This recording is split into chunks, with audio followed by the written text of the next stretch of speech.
بسم الله الرحمن الرحیم. به نام خداوند بخشنده مهربون. سلام، وقتتون بخیر باشه. من آزاده نامداری هستم و متشکرم که دارید برنامه آبان رو نگاه میکنید. آبان برنامه است برای زنان و امیدواریم که همچنان ما رو پیگیری بکنید، ما رو نگاه بکنید. خیلی از کامنت هایی که برای ما میذارید متشکرم و بهتون قول میدم مثل دفعه گذشته که ما تک به تک کامنت های شما رو بخونیم و سعی میکنیم که نظرات شما رو توی برنامه تا اونجایی که میتونیم انجام بدیم و این کاری بکنیم که برنامه‌مون رو شما دوست داشته باشید. اما مهمون امروز برنامه ما از این نورا معلومه که امروزه چه کسی هستن. کسی که میدونم خیلی دوستشون دارید، فیلمشون الان بر پرده سینماهای ایرانه و خیلی هستن احتمالاً دوستان ایشون رو از نزدیک ببینن.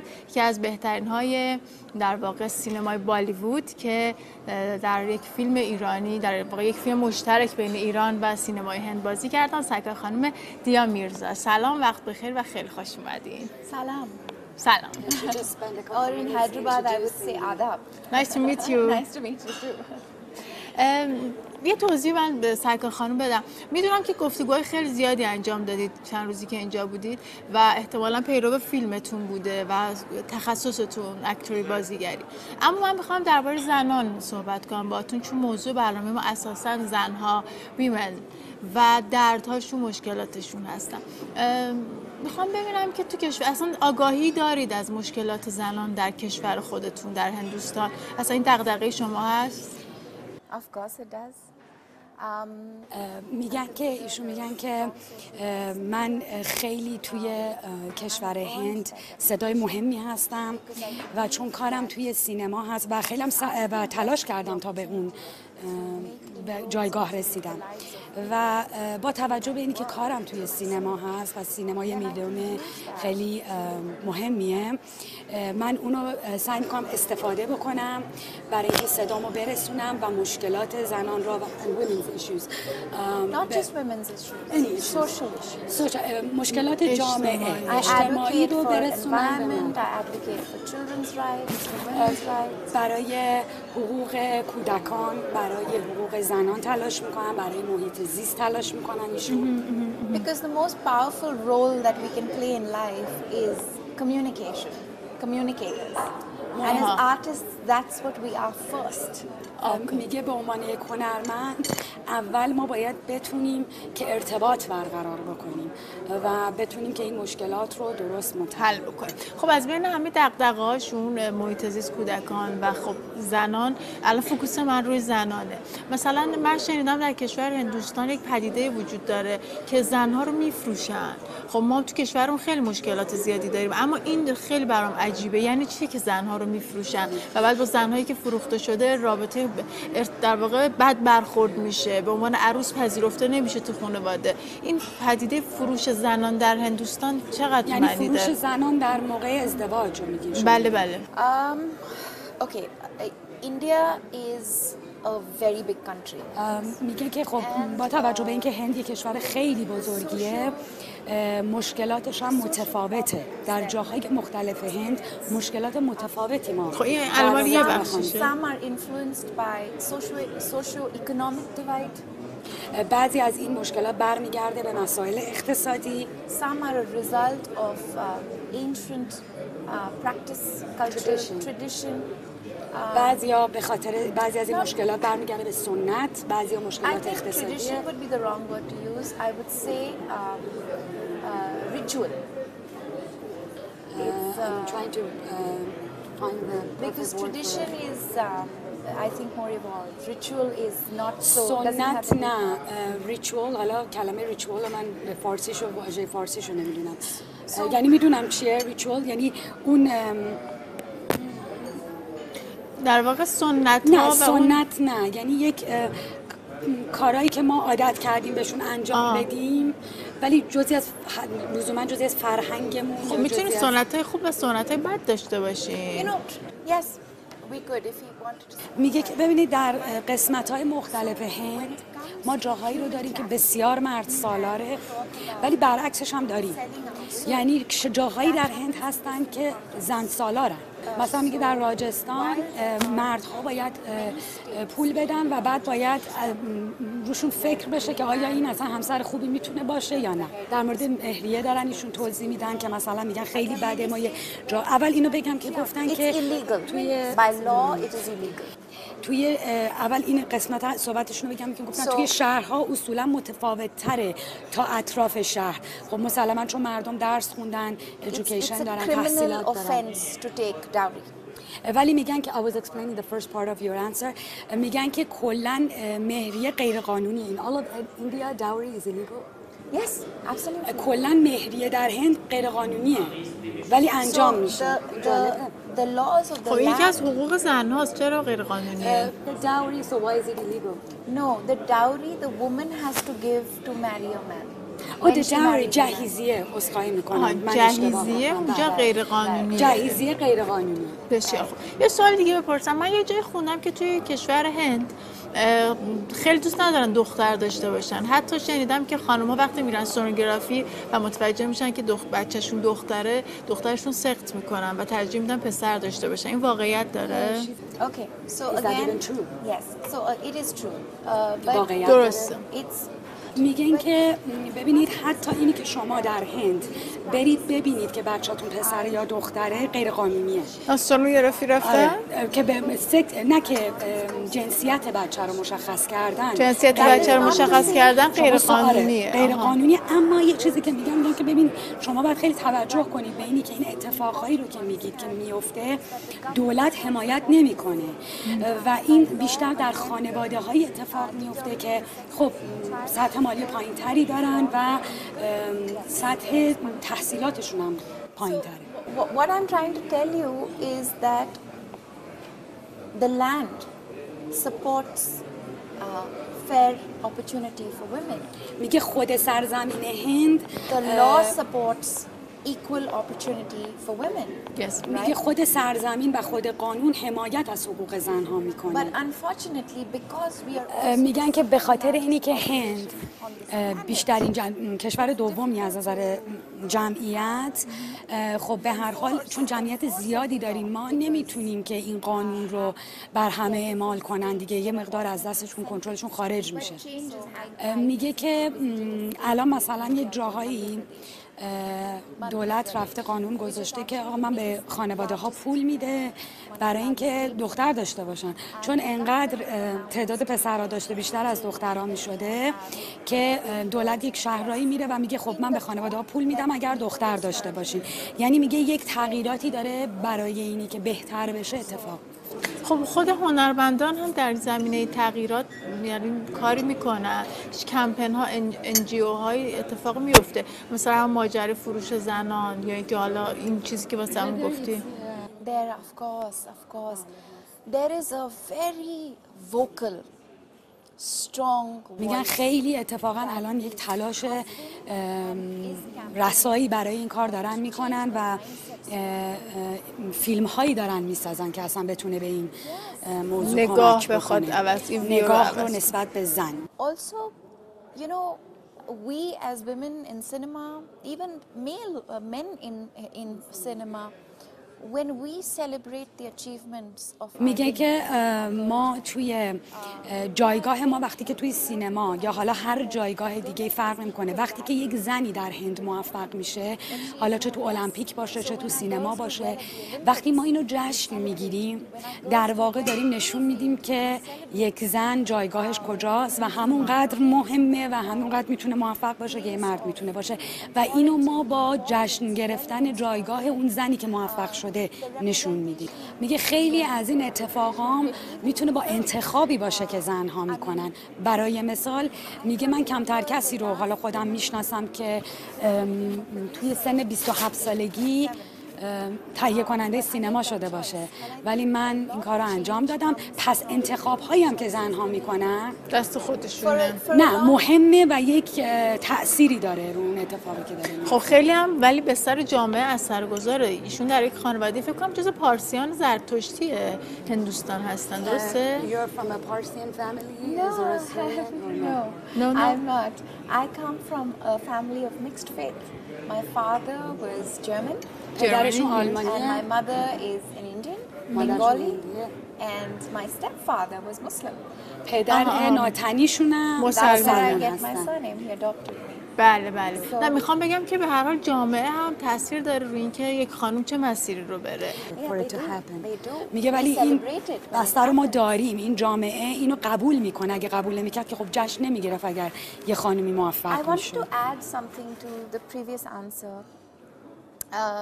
If you even see the میگن که حتی در فیلم های ما الان داستان هایی هست که محوریت اصلیش با خانوم هاست و دارن اون صدا رو در واقع میدن به زن که بتونه مشکلاتش رو بگه، صحبتاش رو بکنه و خب این خودش به این تغییرات قدم شاید قدم اول نه ولی قدم بزرگیه. بسیار میگم نظر شما راجع به عملهای زیبایی چیه؟ اینکه الان همه دخترها دارن عمل میکنن، بینی، گونه، لب، دندون که همشون شبیه هم بشن. نظرتون خوبه؟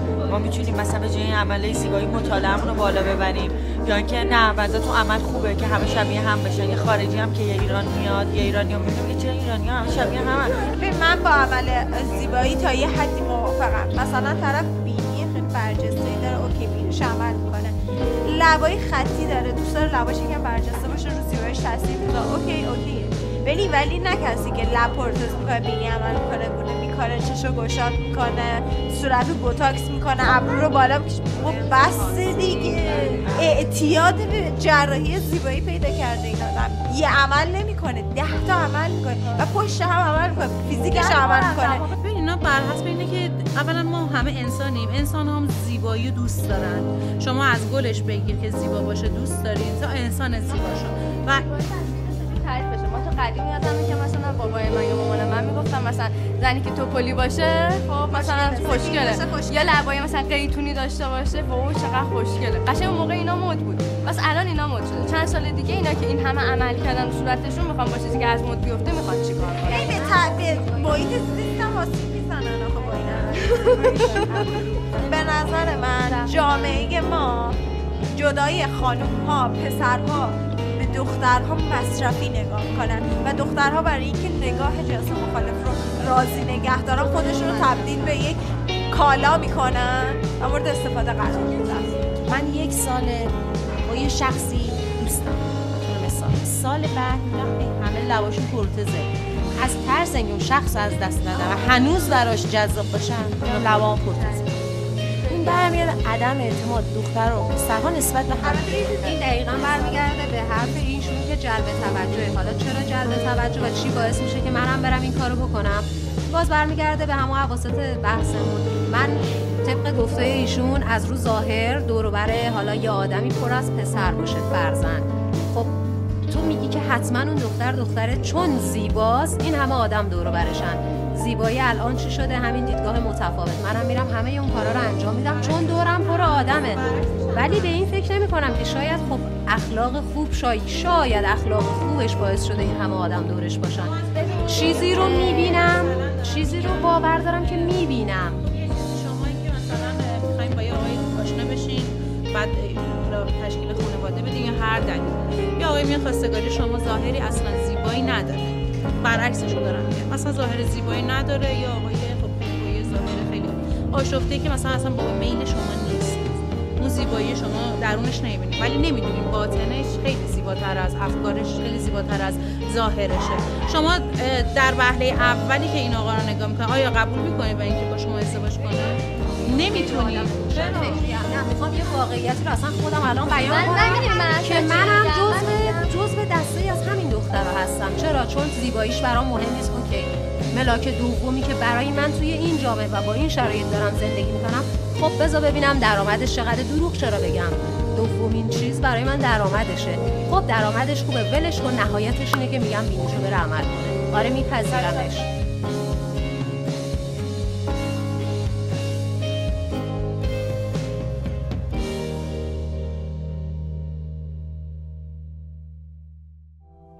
خب همچنان در خدمت سگا خانم دیا میرزا هستیم از بازیگران خوب سینمای هند. اجازه بدین قبل اینکه وارد گفتگو شیم من یک تشکر ویژه بکنم از حامی مالی برنامه شرکت محترم مای بیبی به خاطر همراهی و حمایتشون توی کل برنامه ما. خانم دیا میرزا خودتون بچه دارید احتمالاً؟ Not yet, but I'd love to have a child. دوست دارن بچه‌ها رو. adopt one. میگن که خیلی بچه که دوست دارم، هیچی دوست دارم یه بچه خودم به این دنیا بیارم و یکی هم به سرپرستی قبول کنم. این به سرپرستی گرفتن تو کشورشون مده، یعنی رایجه؟ Clearly not. میگه همونطور که میگه اینقدر جمعیتمون زیاده پس این خیلی هم مد نیست، چون اگر همه این بچه‌ها رو یکی میگرفت، به هر حال میگه با توجه به همه دنیا نه فقط هند که جمعیت رو به رشد در همه جا، بهتره که همه این فکر رو بکنن که تعداد بچه کمتری خودشون داشته باشن و بچه‌های دیگر هم به سرپرستی قبول. Economic disparity. به خاطر تضاد طبقاتی میلیون ها بچه داریم که خانواده و یه سرپرست ندارن. درسته. توی کشور هندوستان علیرغم همه اینهایی که گفتم، زنها مناصب سیاسی زیادی رو هم دارن. یعنی ما تو هندوستان نخست وزیر زن داشتیم، رئیس جمهور زن داشتیم، فکر کنم حتی تو پارلمان هم زنها حضور پیدا میکنن. یعنی که فعالیت سیاسی زنها در هندوستان زیاده. درسته؟ Female representation in government is increasing a lot. There is نماینده های زن میگن توی هند داره تعدادشون بیشتر میشه از نظر سیاسی. یعنی برابر میشه؟ میخوان برابرش بکنن، هنوز برابر نشده، میخوان یه جوری باشه که 50-50. In the current government there are many women that hold very powerful portfolios. میگه که در حال حاضر در دولت هند زنهای خیلی قوی هستن از نظر سیاسی. خب این زنهای chief ministers of three very زنهایی که هستن که 3 تا زن نماینده هستن در استیت های مختلف یا ایالت های مختلف هند که خیلی هم آدم های قوی و پس زن قدرتمند در هندوستان داری. خب خیلی خوبه. توی هندوستان حالا اون بخشی از زنها که جز طبقه الیت جامعه محسوب میشن یا میگید به لحاظ مالی وضعشون بهتریه، یه جای خاصی تو هند زندگی میکنن، بذاریم کنار. کلا وضعیت زنها از نگاه شما توی هندوستان وضعیت خوبیه؟ It's a tough question to answer. خیلی سوال سختیه. Because like I tried to explain earlier, India is a very complex, very layered میگه هند یک کشور خیلی پیچیده‌ایه و خیلی لایه‌های مختلفی داره. I will admit that there is a میگه که کم کم در بافت خود اجتماع داره یه تغییراتی رخ میده. یعنی حتی زنهایی هم که در روستا هستن دارن کدخدا میشن، دارن رئیس اون محله یا روستا میشن و این حتی در اونجا هم داره در بافت اجتماعی یک تغییرات. چه اتفاق افتاده که اینقدر رو به رشد شده هند؟ آیا تبادل خیلی زیادی که کشور هند حالا از طرق مختلف که یکیش صنعت سینماست با کشورهای غربی داره یا با اصلا کشورهای مختلف داره باعث شده؟ We have as a nation worked, so our freedom fighters, the fathers of our freedom, abolished rituals that were common practice in India. If you look at the laws that have been put in place, they are all to protect the rights of women and children. میگن که این یه چیزی که در واقع از قوانین ما داره اتفاق میفته و داریم حمایت میشیم. کما این که میگن این قوانین خب بوده و هست واسه زنها و کسایی که برای آزادی کشور ما جنگیدن حالا در گذشته سعی کردن تمام چیزهایی رو که این مساوات نداره بین خانم‌ها و آقایون رو حذف بکنن و این داره در خود کشور اتفاق میفته. این ربطی به خیلی ارتباط با کشورهای دیگه نداره و ما فکر میکنیم که به هر انسانی باید ارزش بدیم. So if the laws didn't support the advocacy would have never succeeded. میگه اگر که قانون حمایت نکنه کسایی هم که میخوان فعالیت داشته باشن خب مسلما نمیتونن برن جلو. آخه من شنیدم که اونجا NGO ها خیلی فعالن، یعنی غیر از اینکه حالا قانون اینقدر خودشو وارد مسائل زنان نمیکنه، NGO ها که دارن فعالیت میکنن. Because we are a democracy and because of course there is extraordinary work being done by NGOs but also by individuals in every field because but the laws have to support the work. ببینید قانونه که در واقع میخواد بگه که NGO ها بدون حمایت قانون نمیتونن کار کنن. خیلی هم آدم‌های درسته و خیلی هم آدم‌های فردی هم داریم که سعی میکنن یه تغییراتی انجام بدن که هیچ تعلقی به هیچ NGOی هم ندارن، ولی خیلی تاکید داره که خب به هر حال اگر دولت آدم رو حمایت نکنه، به خاطر که ما یک کشور دموکرات هستیم، میگه اگر دولت ما رو حمایت نکنه NGO هامون هم نمیتونن به این شدت فعالیت بکنن. درسته. We have something called right to information. It's called the RTI. میگه ما یه چیزی داریم به عنوان اینکه حق مسلممونه که اطلاعات داشته باشیم. میگه هر فردی در هند، هر شهروندی میتونه هر سوالی در رابطه با هر زمینه از دولت بپرسه و دولت موظفه که جواب بده. چجوری میپرسین سوالاتون رو؟ In writing. So there's a website, email. اون جمعیت همه بنویسن رایتینگ چجوری جوابتون میگه؟ No, but not all of the population is proactive. میگه همه سوال نمیکنن، اینم در نظر یعنی همه به حقوق خودشون آگاه نیستن. نه، میگه یعنی منظورتون اینه که جمعیت زیاده، میگه همه که سوال نمیکنن، ولی اون عده‌ای که سوال داشته باشن میتونن ایمیل کنن و دولت جواب میده. واقعا جواب میده؟ Yes. Have to by law. با قانونه که باید دولت جواب بده. قانون. اونجا قانون کاملا اجرا میشه؟ مر قانون اجرا میشه اونجا؟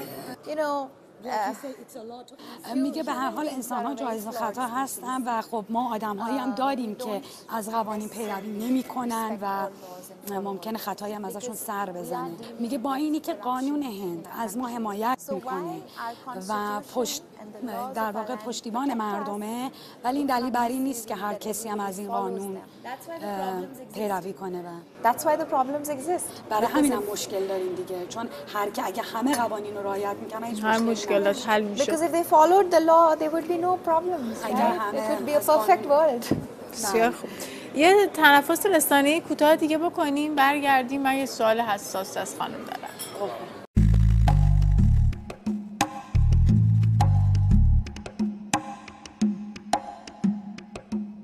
خیلی وقتا برای ایجاد ارتباط با نوزاد یا کودک خودمون میتونیم در فضای منزل یا در فضای ماشین برای بچه‌ها موسیقی، حتی موسیقی‌های لایت پخش کنیم.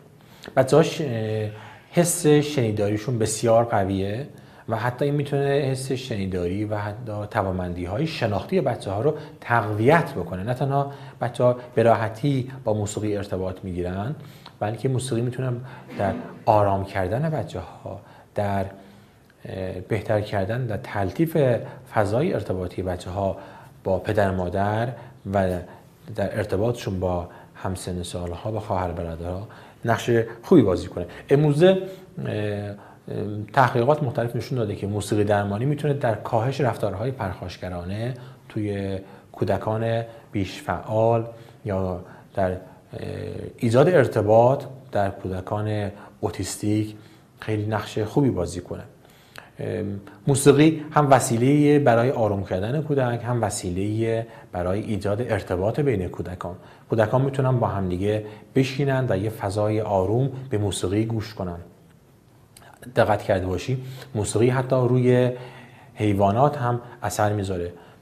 امروز تحقیقات نشون داده که موسیقی روی گیاهان هم اثر میذاره. وقتی ما انسان ها معتقدیم که فرزندان بنی بشر از حیوان و گیاهان بالاترن و رشد یافتگی بیشتری دارن و نمو بیشتری میکنن، خب اگر موسیقی امروز در تحقیقات نشون داده که روی رشد گیاهان و روی رشد و نمو حیوانات حتی تو آرامش اونها اثر داره، پس چرا روی رشد، تربیت، آرامش و ارتقاء وضعیت زندگی و کیفیت زندگی فرزندان ما اثر نداشته باشه؟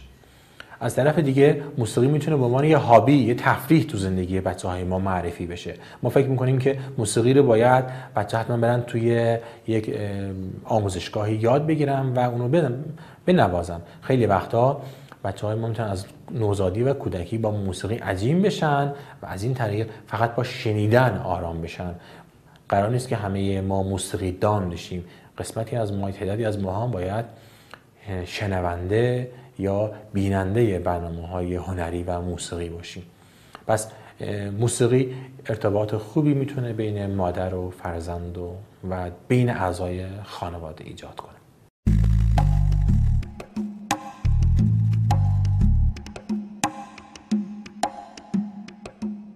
از برند دامستوس سفید کننده غلیظ دامستوس متشکرم که حامی مالی برنامه ما هستن.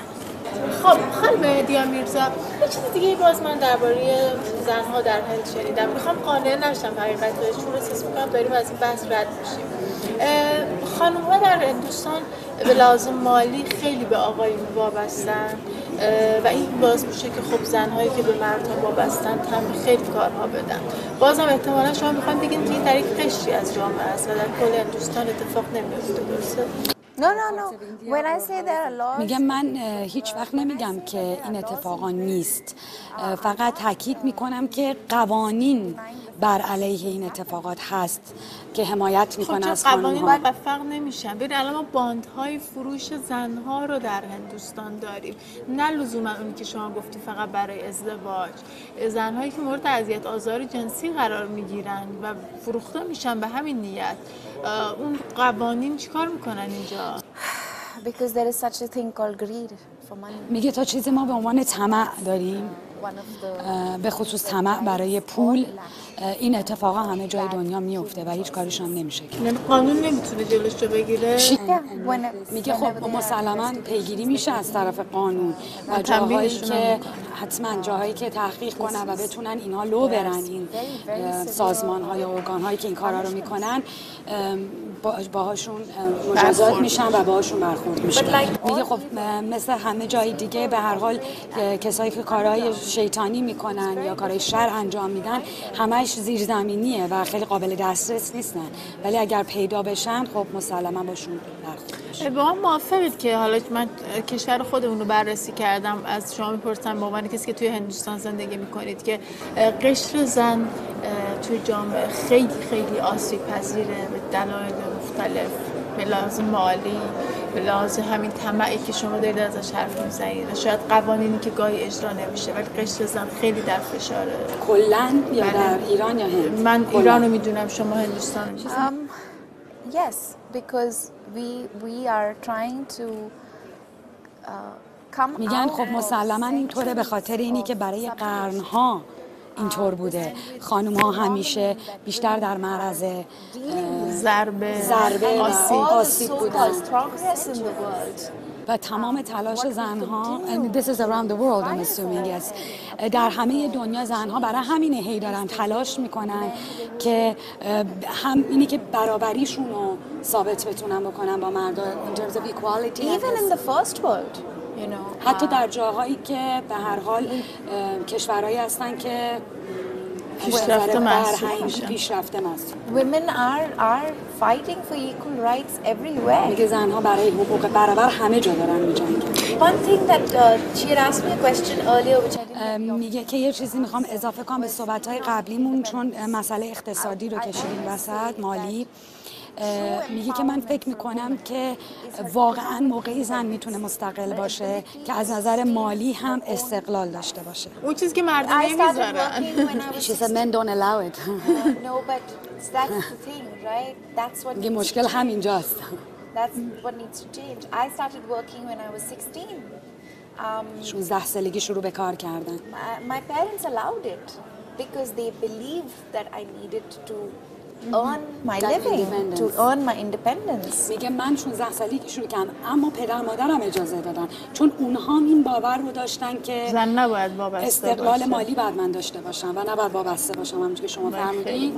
And I think what a lot of people who are working for women's rights in India especially are doing is to help. میگه خیلی برنامه‌های دولتی داریم، خیلی NGO هستن که به زنها کار یاد میدن، حرفه یاد میدن، کارهایی که حتی بتونن از خونم انجام بدن و این بتونن این استقلال مالی رو داشته باشن. پس شاید به یک درد مشترک رسیدیم در خیلی از کشورهای دنیا، شاید هم اکونومی و اقتصادی، مسائل اقتصادی باشه که درد مشترک همه زن‌هاست. Absolutely.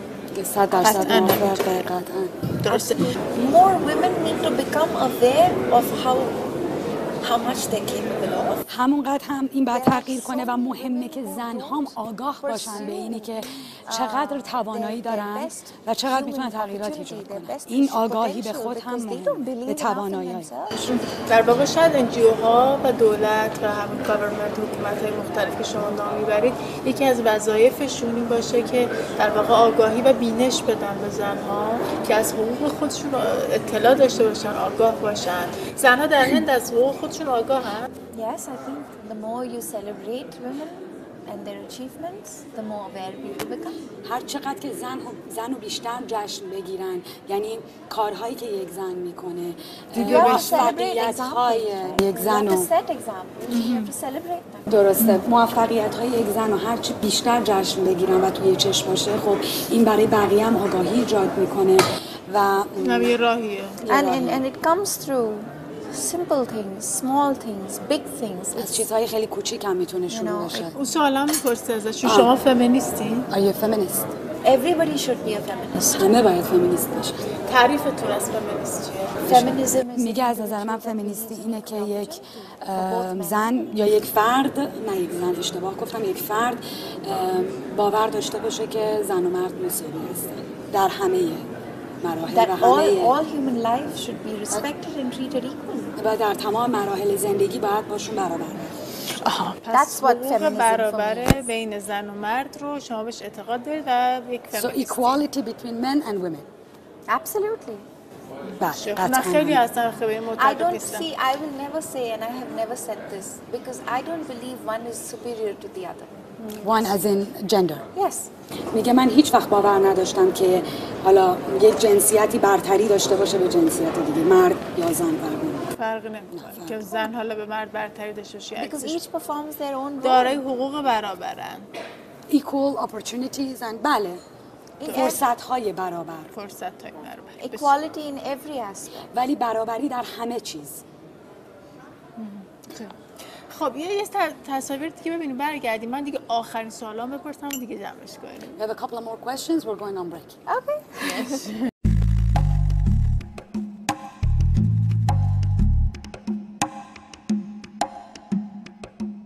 خب از مای بیبی متشکرم که حمایت مالی میکنه ما رو در قسمت‌های مختلف برنامه. متشکرم از شرکت محترم مای بیبی. خانم میرزا یک کمپین را افتاده که یه جوری فکر کنم بین ایران و هند باشه. حتما اسم نرگس کلباسی به گوشتون رسیده و کمپینی براش راه افتاده. فکر کنم حداقل 2-3 ماه این کمپین داره در واقع حیات پیدا کرده و داره تلاش میکنه که بتونه کمک بکنه به نرگس کلباسی. چی در این باره میدونید و چه نظری دارید؟ Oh my God. I think it's a very challenging circumstance to find oneself in. I mean, I can't even imagine how difficult this must be for Nargis because خیلی شرایط سختیه برای ایشون. clearly she's a humanitarian.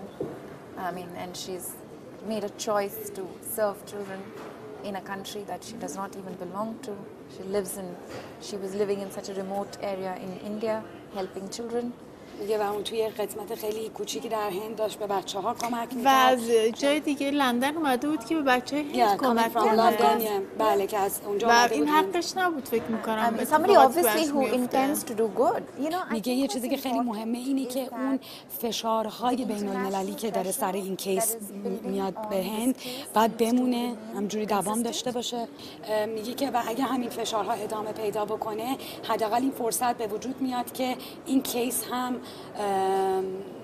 درست بررسی بشه و قوانین درست اجرا بشه در رابطه. پس احتیاج هست به حمایت مردمی، هنرمندان. So what I've understood about the case so far is that it's been a very it's not میگن که به خاطر اینکه توی خیلی دادگاه کوچیکه، البته من یه تیکه ازش سوال کردم، دادگاه کوچیکی بوده در یه جای خیلی کوچیک در هند. ما فکر میکنیم که بهش فرصت نداده شد، فرصت ندادن که درست از این کیس دفاع بشه و شنیده بشه. کنسول ایران در هند داره کمک میکنه به این قضیه، به اضافه خیلی از کسانی که دارن کمپین میکنن که حداقل اینی که دادگاهش درست برگزار بشه و حقش خورده نشه. Because while we may respond to this from the perspective of caring for the individual, which is Nargis, I think it's also equally important for us to understand that when as NGOs there is a certain responsibility that comes with the job, and anybody can find themselves in this challenging میگه خیلی circumstance. مهمه که این دادگاه درست برگزار بشه و حق ایشون همونجوری که شما گفتی خورده نشه و همه باید تلاش کنن این اتفاق بیفته، چون بعد این میتونه یک مثال خوبی برای بقیه جوامع باشه و بقیه کیس ها باشه. میگه ما بعضی وقتا خب انسانیم، خیلی هدفمون اینه که کار خوب انجام بدیم و یک خدمتی به جامعه بکنیم، ولی خب بعضی وقتا یک اتفاقات عجیبی یا حالا به این شکل میفته که حالا شاید کسی که دارن برنامه رو میبینه خیلی از داستان نرگس کلباسی و کمپینی که راه افتاده مطلع نباشم و سعی میکنم توی قسمت‌های مختلف برنامه قسمت‌های بعدی بیشتر براتون توضیح بدم که این کمپین اصلا از چه قراره و داستان نرگس کلباسی که در هندوستان فکر میکنم 1 سال هم حبس براش بریدن دقیقاً چیه. Yes, but she's on bail. It's a bailable sentence. So she's outside of jail. She's outside of jail. But inside India. Of course she's in jail. خب من یه سری سوال شخصی ببخشید عذرخواهی میکنم، میگن که 1 سال حبس بریدن ولی الان بیرونه. بله با وسیله بیرونه. بله با وسیله بیرونه. And if it's also it's a sentence that can be appealed. میگه یک اون حبسی که بهش دادن میتونه تغییر بکنه، یعنی اصلا بیاد اگر که ثابت بشه که تبرئه بشه. من چند تا سوال کوتاه می‌پرسم ازشون، بخواید که جواب کوتاه به من بدن. So she's going to ask you a couple of short questions and give short answers. Okay. Yeah? Thank you very much. مرسی. Rapid fire. Rapid میگه که تیراندازی سریع. Yes دقیقاً. شما یک آکتورین در واقع یا یک مدل؟ I'm an artist. من هنرمند، آرتیستین، یعنی که مدلیستی؟ You are a model, right?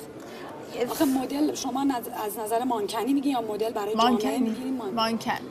You do model. Well, as actors, we do get campaigns to endorse, but you can't really define us as models. میگه که خب هر بازیگری ممکنه یا ما بازیگرها اینجوری گفت که ممکنه مثلا بهمون بگن بریم برای جایی تبلیغ کنیم، ولی این دلیل بر این نمیشه که فقط مدل باشیم. یعنی شغلتون در واقع بازیگری، شغلتون مدل بودن مثلا صرف نیست. Absolutely. Yes, okay. بعد شما یه دوره دختر شایسته بودین، درسته؟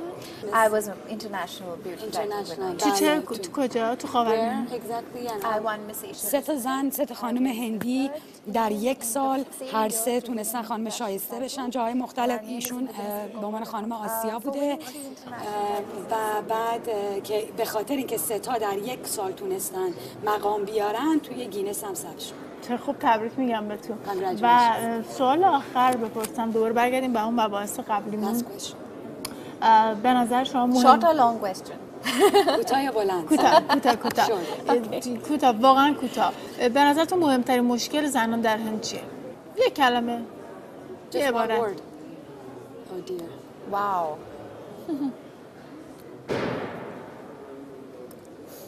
Economy? No, there's so many. I'm trying to think. How can you give a one-word answer to a question that is so all-encompassing? میگه یه سوال خیلی عظیمی کردی، خیلی گسترده، ولی یه جواب یه کلمه میخواین یکم مشکله. مهمترینش رو نمیتونیم. Mindset. Most important. Mindset. Yes. طرز فکر. طرز فکرشون، یعنی طرز فکرشون رو باید تغییر بدن. خب خیلی متشکرم، خیلی گفتگوی خوبی بود و امیدوارم که صحبت‌های من خستتون نکرده باشه. خیلی اطلاعات خوبی گرفتیم از زنان در هندوستان و امیدوارم که اگر که نه مشکلاتی که گفتیم در هندوستان وجود داره برای خانم‌ها و خب انواعش در کشورهای مختلف وجود داره، تو کشور ما به نوع دیگری خانم‌ها دچار مشکلن، اتفاقی بیفته که این مشکلات کم بشه و اون اتفاقی که شما اسمش گذاشتین برابری اتفاق بیفته هر چه زودتر و فیلمتون خیلی بفروشه و باز هم به کشور ما بیاین. خیلی از گفتگو با شما لذت بردم. It's been such a pleasure talking to you. خیلی خوشحالم از مصاحبت با شما. متشکرم. And I wish you all the best and I hope بهترین ها رو براتون آرزو دارم. I hope that everything you are trying to do by communicating with women Yes. translates into better thought and better action. میگه که امیدوارم که این تلاشی رو که شما دارید میکنید، خود شما، شخص شما، برای اینی که ارتباط با زنها برقرار کنید تبدیل بشه به فکر نیک و گفتار نیک. انشالله. خیلی متشکرم. خیلی ممنون. خدا نگهدارتون. خیلی متشکرم که برنامه امروز ما رو با همه تفاوت‌هاش تماشا کردید و شما لذت برده باشید از گفتگو با سرکار خانم دیا میرزا و مترجم خیلی خوب خانم ارزی که از کارگردانان خوبمون هم هستن. خیلی متشکرم. حتی اگر نباشیمی آفرینمت چونان که التهاب بیابان سراب را. وقت بخیر. گلی که خم بدادم پیچ و تابش، با آب دیدگونم دادم آبش، به درگاه الهی کی روا بود، گل از ما دیگری گیره گلاش.